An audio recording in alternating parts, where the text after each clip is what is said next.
બલાકની પરીક્ષા. અગાઉ નક્કી થયેલા ક્રમ પ્રમાણે બીજા દિવસે બલાક ગુરુ સમક્ષ હાજર થયો. તે ગુરુને સવિનય પ્રણામ કરીને તેમની સામેના આસનિયા પર બેઠો. ગુરુએ તેને ઉપદેશ આપતા કહ્યું કે માનવ યોનિમાં જન્મ મળે તે સદભાગ્ય મનાય છે. માનવ જન્મ મળ્યા પછી આપણે મોક્ષ પ્રાપ્તિ માટે પુરુષાર્થ કરીએ તે ઉત્તમ મનાય છે. આત્માનો સાક્ષાત્કાર કરવો એ મોક્ષની સ્થિતિ છે. આપણે શરીરને ઓળખીએ છીએ પણ આત્મા વિશે અજાણ રહીએ છીએ. શરીરથી ક્ષણિક મનાતા ભૌતિક સુખો માણવા આપણે તત્પર રહીએ છીએ, કારણ કે આપણા મનમાં પડેલી વાસનાઓ, તૃષ્ણાઓ, એષ્ણાઓને સંતોષવા પ્રયત્ન કરીએ છીએ. પણ આપણું મન પણ અશાંત, ચંચળ અને અસંયમી હોય છે. વળી તેમાં કામ, ક્રોધ, લોભ, મોહ ઇત્યાદિ ભળે ત્યારે તો યુક્તિઓ, પ્રયુક્તિઓ અને પેરવીઓ કરવામાં મન રચ્યું રહે છે. તેને આધ્યાત્મિક માર્ગમાં કે આત્મકલ્યાણમાં રસ પડતો નથી. લોકેશના અને કીર્તિ પ્રેમ તેને આડંબર કરવાનું શીખવી દે છે. પરંતુ આ બધું આધ્યાત્મિક માર્ગે પ્રગતિ કરવા ઈચ્છનાર વ્યક્તિ માટે ત્યાજ્ય ગણાવ્યું છે. ત્યાજ્ય એટલે ત્યાગી દેવા યોગ્ય, તેને ત્યાજ્ય કહેવાય. બલાક બોલ્યો, ગુરુજી, આપે કહ્યું તે બરાબર છે, પરંતુ આધ્યાત્મિક માર્ગે સાધના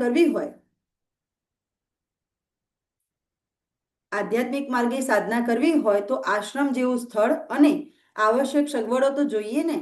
બધું ત્યાજ્ય ગણીને પરિભ્રમણ કરીને ભિક્ષા માગીને નિર્વાહ કરીએ તો પણ સાધના માટે યોગ્ય સ્થળ અને પર્યાપ્ત સમય મળે તેટલું તો જરૂરી બને છે. તેથી સંપૂર્ણપણે ત્યાગી બનવું શક્ય જણાતું નથી. ગુરુએ કહ્યું, અવશ્ય જેણે સાધના કરવી છે તેણે એક જગ્યાએ સ્થિર રહેવું પડે અને પ્રવાસો કરવાનું તથા લોક સંપર્ક કરવાનું પણ ટાળવું જોઈએ. સુયોગ્ય આવશ્યક સગવડો તો સાચા સાધકને મળી જ રહેવાની. વળી જેમ જેમ સાધનામાં તેની પ્રગતિ થતી જાય તેમ તેમ તેનો પ્રભાવ પણ વધતો જાય છે અને આગળ જતા સિદ્ધિઓ પણ પ્રાપ્ત થતી જાય છે. પછી તેને આવશ્યક સગવડો આપમેળે જ મળતી રહે છે. બલાકે ઉત્સુકતાથી પૂછ્યું, ગુરુજી, આપે સિદ્ધિઓની વાત કરી, તેના વિશે મારે જાણવું છે. શું યોગ સિદ્ધિ દ્વારા ત્રાંબુ કે અન્ય ધાતુને સુવર્ણમાં ફેરવી શકાય છે? મેં કોઈ પાસેથી આવું કંઈક સાંભળેલું છે. ગુરુએ કહ્યું, હા, જે યોગીએ રસ સિદ્ધિ પ્રાપ્ત કરી લીધી હોય તે અવશ્ય ત્રાંબા કે અન્ય ધાતુને સુવર્ણમાં પરિવર્તિત કરી શકે છે. ચાલાક બલાકે તરત જ પૂછ્યું, ગુરુજી, શું આપે રસ સિદ્ધિ પ્રાપ્ત કરી લીધી છે? ગુરુએ પૂછ્યું, એ જાણીને તું શું કરીશ? બલાકે કહ્યું, મારે કંઈ કરવાનું નથી. હું તો માત્ર જાણવાની જિજ્ઞાસાથી પૂછું છું. ગુરુએ શાંતિથી કહ્યું, હા, મેં રસ સિદ્ધિ પ્રાપ્ત કરી લીધી છે. હવે આગળ બલાકની ચાલાકી. હવે બલાક કહે છે કે હકીકત એમ હતી કે બલાક જે શહેરમાંથી આવતો હતો તે શહેરના રાજાએ એક જાહેર ચોકમાં એક તામ્રપત્ર ઉપર નીચે મુજબ જાહેરાત કોતરાવીને જડેલી હતી. છે કોઈ પાક્કા ગુરુનો ચેલો જે આ તામ્રપત્રને સુવર્ણ પત્રના રૂપમાં પરિવર્તિત કરી દે, તેને રાજા પોતાના ગુરુ માની તેમના માટે વિશાળ મઠ તૈયાર કરી આપશે અને તેના કાયમી નિર્વાહની વ્યવસ્થા પણ કરી આપશે. આ તામ્રપત્ર તો ત્યાં 3 વર્ષથી લાગેલું જ હતું, પરંતુ હજી કોઈ પાક્કા ગુરુનો ચેલો તેને પરિવર્તિત કરવા પહોંચ્યો ન હતો. તેનું કારણ સ્પષ્ટ છે. રસ સિદ્ધિ પ્રાપ્ત કરી હોય તેને કીર્તિ કે ઇનામોની લાલચ ન હોય અને લાલચવાળી વ્યક્તિ હોય તેની પાસે રસ સિદ્ધિ ન હોય. બલાક આવી લાલચવાળી વ્યક્તિ હતો એટલે તે કોઈ રસસિદ્ધ ગુરુની શોધમાં રખડતો હતો. છેવટે તેને રસ સિદ્ધિ પ્રાપ્ત કરી હોય તેવા ગુરુ મળી આવ્યા એટલે તેનો ઉત્સાહ એકદમ વધી ગયો. તેણે ગુરુને પૂછી જ નાખ્યું, ગુરુજી, રસ સિદ્ધિ સી રીતે પ્રાપ્ત કરવી તે આપ મને શીખવશો? ગુરુએ કહ્યું, જો તું અધિકારી ઠરીશ અને મારા માર્ગદર્શન પ્રમાણે કઠિન સાધના કરીશ તો તને પણ રસ સિદ્ધિ પ્રાપ્ત થઈ શકશે. ચતુરાઈ વાપરીને બલાકે પૂછ્યું, ગુરુજી, આપે ભૂતકાળમાં ક્યારે રસ સિદ્ધિના પ્રયોગ દ્વારા કોઈ અન્ય ધાતુને સુવર્ણમાં પરિવર્તિત કરી છે? જુઓ, એક ચાલાક શિષ્ય ગમે તે રીતે પોતાના ગુરુ પાસેથી વાત કઢાવવાનો પ્રયત્ન કરે છે, પણ જેને સિદ્ધિ પ્રાપ્ત કરી હોય ને એને એ પણ ખબર જ હોય કે એના મનમાં શું ચાલી રહ્યું છે. તો એમના ગુરુ જુઓ એમને જે જવાબ આપે છે. એટલે ક્યાંય ચાલાકી કરવી નહીં, એમને એમના પ્રમાણમાં જ ઉત્તર આપી દેશે. ગુરુએ કહ્યું, મેં પ્રથમવાર મને સિદ્ધિ પ્રાપ્ત થઈ ત્યારે માત્ર તેની સત્યતાની ખાતરી કરવાના હેતુથી એક નાનકડા તાંબાના સિક્કા પર પ્રયોગ કરી જોયો હતો, જે સફળ રહ્યો હતો. ગુરુએ શું કહ્યું? માત્ર સત્યતાની ખાતરી કરવા કે મને સિદ્ધિ પ્રાપ્ત થઈ છે કે નહીં, એક જ વાર કર્યો છે, બાકી ક્યારેય બીજાના માટે પણ કર્યો નથી. પરંતુ તે પછી ક્યારેય મને એવા પ્રયોગ કરવાની જરૂર જણાઈ નથી. બલાક બોલ્યો, ગુરુજી, આપ ખરેખર સાત્વિક અને સંતોષી સંત છો. નહીં તો આવી સિદ્ધિ ધરાવતો યોગી તો વિશાળ આશ્રમ બનાવી તેમાં આરામથી રહેવા લાગે. ભલે આપને રસ સિદ્ધિનો બીજી વાર પ્રયોગ કરવાની જરૂર જણાતી ન હોય, પરંતુ મારા જેવા શિષ્યને શીખવવા માટે તો પ્રયોગ કરી શકાય ને. ગુરુએ ટૂંકો ઉત્તર આપ્યો, અવશ્ય. બલાકે ચાલાકીથી પ્રશ્ન પૂછ્યો, ગુરુજી, આપ મને એ પ્રયોગ બતાવવા કૃપા કરશો? ગુરુએ સામે પ્રશ્ન કર્યો, કેમ? શું તને મારી વાત પર સંદેહ છે કે રસ સિદ્ધિ મને પ્રાપ્ત છે? બલાકે કહ્યું, આપની સિદ્ધિ પર મને લેશ માત્ર સંદેહ નથી. હું તો માત્ર ઉત્સુકતાને વશ થઈને આમ પૂછું છું. મારા જીવનમાં મેં ક્યારેય આવી અસાધારણ સિદ્ધિ જોઈ નથી, એટલે કુતૂહલ રહ્યા કરે તે સ્વાભાવિક છે. મારાથી પ્રશ્ન કરવામાં કંઈક અવિવેક થયો હોય તો હું ક્ષમા ચાહું છું. ગુરુએ કહ્યું, ખેર, તારી ઉત્સુકતા દૂર કરવા હું મંત્ર યોગ દ્વારા થોડોક રસ બનાવી રાખીશ. સૂર્યાસ્તથી અઢી ઘડી પૂર્વે, એટલે કે 1 કલાક પૂર્વે મારી કુટીરમાં આવજે. ત્યાં હું પ્રયોગ કરી બતાવીશ, જેથી તારું કુતૂહલ શમી જાય. બલાક હર્ષભેર ગુરુને પ્રણામ કરી ચાલ્યો ગયો. ગુરુની આજ્ઞા અનુસાર તે સૂર્યાસ્તથી 1 કલાક પૂર્વે ગુરુની કુટીરે પહોંચ્યો. ગુરુએ એક નાનકડી ચીનાઈ માટીની વાટકીમાં થોડોક રસ તૈયાર કરી રાખ્યો હતો. તેમણે બલાકને પૂછ્યું, તારા ગજવામાં કોઈ ત્રાંબાનો સિક્કો છે?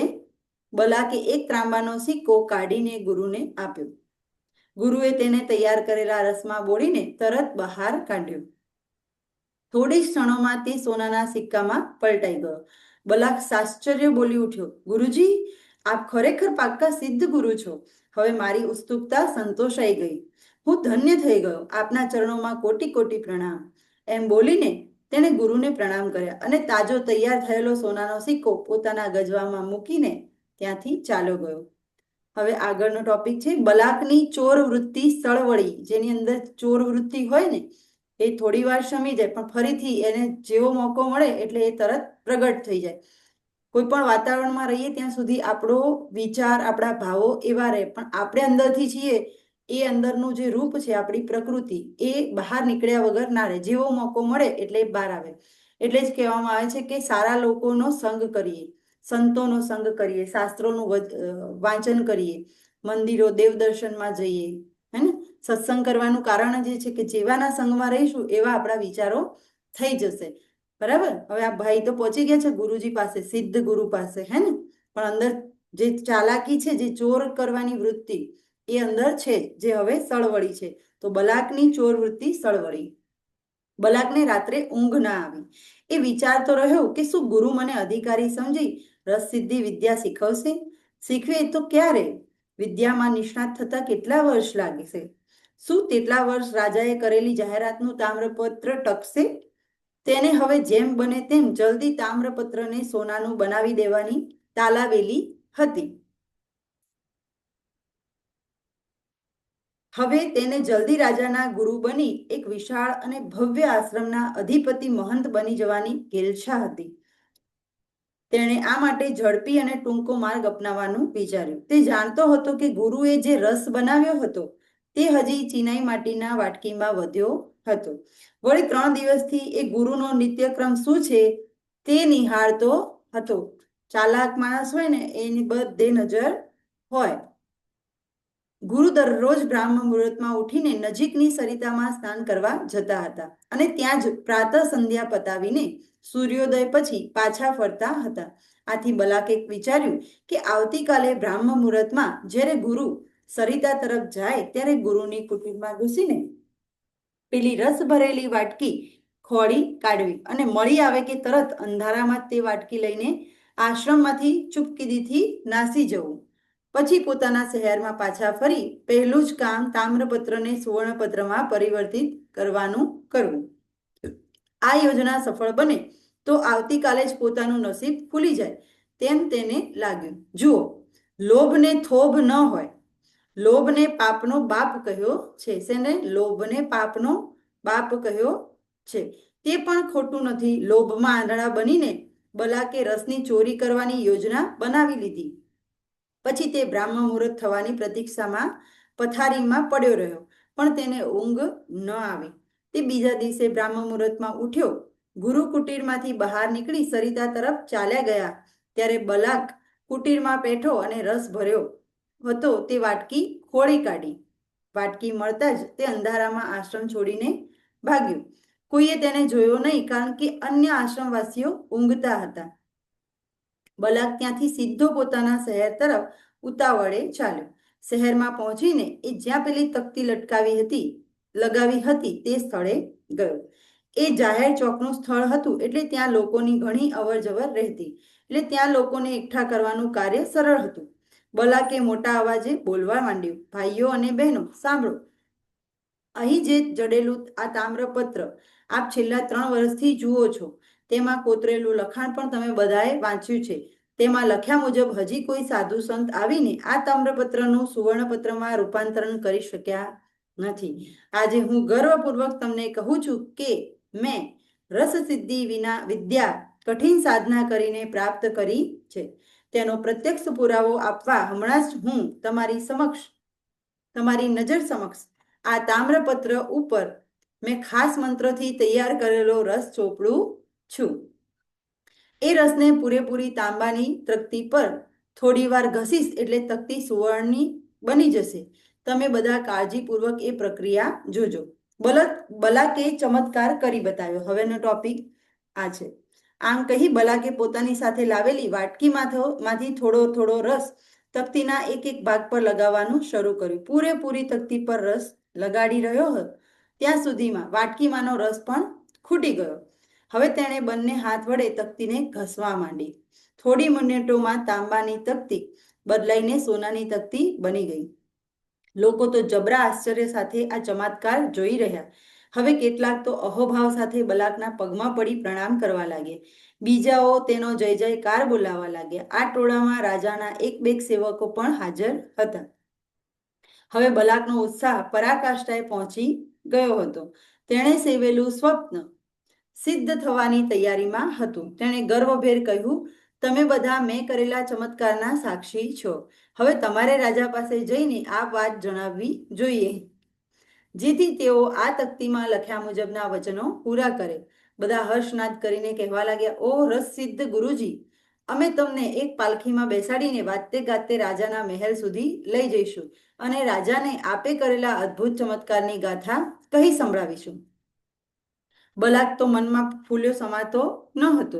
આ વાત વાયુ વેગે સમગ્ર શહેરમાં પ્રસરી ગઈ. થોડી જ વારમાં શણગારેલી પાલખી આવી ગઈ.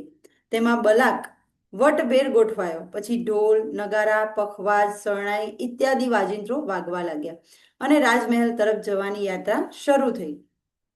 વચ્ચે શેરીએ શેરીએ અને દરેક મહોલ્લે લોકોના ટોળા હતા. અદ્ભુત ચમત્કાર કરનાર સંતના દર્શન કરવા અને તેને વંદન કરવા ઉમટતા હતા. ત્યારે બાજુથી બલાક ઉપર પુષ્પવર્ષા થતી હતી. છેવટે યાત્રા રાજમહેલ પાસે આવી પહોંચી. પેલા રાજાના સેવકોએ દોડી જઈને રાજા સુધી આંખે દેખ્યો અહેવાલ પહોંચાડ્યો હતો. એટલે રાજમહેલના દરવાજે રાજાના મંત્રી તથા સેનાપતિ પણ ચમત્કારી મહાત્માનું સ્વાગત કરવા હાજર હતા. મંત્રી અને સેનાપતિએ રાજા વતી મહાત્માને પુષ્પહાર અર્પણ કરી સન્માન સાથે રાજ દરબારમાં લઈ ગયા. બલાકને રાજમહેલમાં લઈ ગયા પછી લોકોનું ટોળું વિખરાઈ ગયું, કારણ કે સામાન્ય શહેરીજનોને તો રાજ દરબારમાં હાજર રહેવાનો અધિકાર ન હતો. રાજ દરબારમાં મહાત્મા બલાકને યોગ્ય આસને બેસાડ્યા પછી મંત્રીએ રાજાને ખબર આપ્યા. એટલે થોડી જ વાર પછી રાજા પણ રાજ દરબારમાં આવ્યા અને પોતાના સિંહાસન પર બેઠા. હવે બલાકનું જુઠ્ઠાણું. હવેનો ટોપિક છે બલાકનું જુઠ્ઠાણું. રાજાએ બલાકને પૂછ્યું, મહાત્માજી, મેં સાંભળ્યું કે આપે રસસિદ્ધિ વિદ્યા પ્રાપ્ત કરી છે. આપના ગુરુ કોણ છે? બલાકે કહ્યું, મારા ગુરુ તો મહાન ચમત્કારી પુરુષ હતા, પરંતુ હાલ તેઓ હયાત નથી. મેં ગુરુના માર્ગદર્શન પ્રમાણે કઠિન સાધના કરીને રસ સિદ્ધિ વિદ્યા પ્રાપ્ત કરી લીધી છે. બલાકે વિચાર્યું કે જો ગુરુનું નામ લઈશ તો રાજા કદાચ તેમને બોલાવશે. એમ થાય તો પોતાની પોલ ખુલી જાય અને ઇનામ ગુરુ લઈ જાય. એટલે એણે ગુરુ હાલ જીવિત નથી તેમ જણાવી દીધું. સ્વાર્થ હોય લગાર તો જૂઠું બોલતા શિવાર. બાપુજીના એક ભજનની આ પંક્તિ છે. રાજાએ કહ્યું, આપે ત્રાંબાના પતરાને સોનાનું બનાવવામાં જે રસનો ઉપયોગ કર્યો તે મને બતાવવા કૃપા કરશો.